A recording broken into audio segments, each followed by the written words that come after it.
Good morning. It has been 1 month since we stood before you and announced that the first partial facial transplant had been performed at the Brigham and Womens Hospital. Today, we stand before you to share the story of the transplant patient, James Mackey, and the donor, Joseph Helfgott. Remembering Joseph today is his wife, Susan. I want to thank them each for their courage to come forward.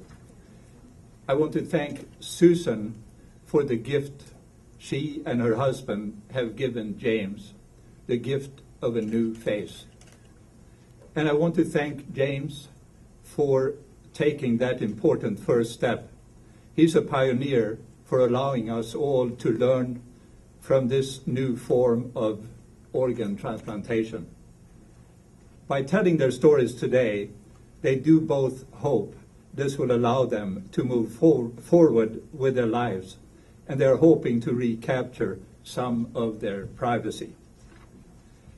I would be remiss if I did not remind you that a team of the most talented plastic surgeons, nurses, anesthesiologists, and residents, about 35 in all, with the help of the New England Organ Bank, performed the first facial transplant in New England on April 9th. And now it's my pleasure to introduce the surgeon who led this team, Dr. Bogdan Pomahaj. I would like to extend my gratitude to everyone else involved, and especially to our special guests today, our transplant recipient, James Mackey, his nurse, Laurie McDonald, the donor family, Mrs. Susan Whitman Helfgott, and Richard Luskin, the president of the New England Organ Bank. But without delaying more, I would like to bring our guests. James Mackey, come to the podium.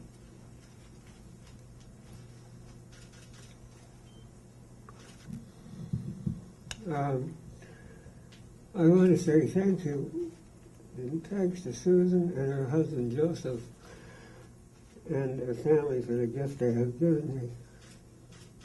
They did not know me. Clearly, it was a deeply held belief in helping others that led them to their decision. I will be forever grateful. I also want to thank Tomahawk, all the doctors, nurses, and everyone at Brigham who has given me a new chance to live my life. I hope this surgery will help spread the word about organ donations and how it can help others. My life has been a journey with many ups and downs, and I now see this chance as a way to start fresh. As I begin the next chapter in my life, I have one favor to ask. I know this story has captured much media attention, but I hope you will understand that it is my wish to move forward with my life quietly and privately. In closing, again, I want to thank everyone who has made this possible. I will take with me their kindness, their generosity, and their spirit as I travel my new path in life.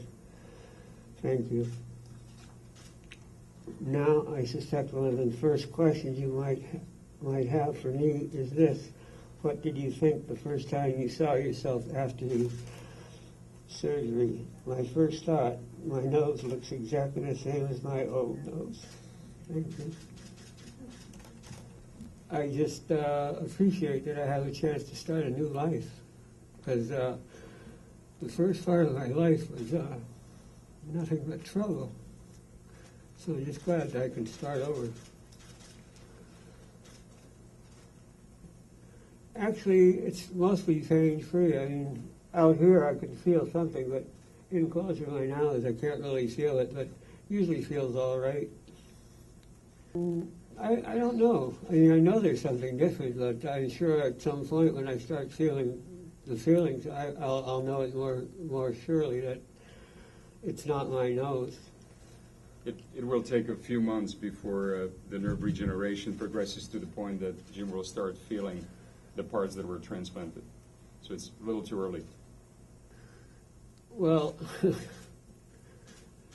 I have a problem with that. You know, what you'll say to me, what you'll say behind me, you know, how they view this. And I just hope that they would find out more about transplantation surgery, what it can do to people, how it can help them. And what? Makes a big difference. Because just physically I can't do what I want, what I would really like to do. So makes a big difference.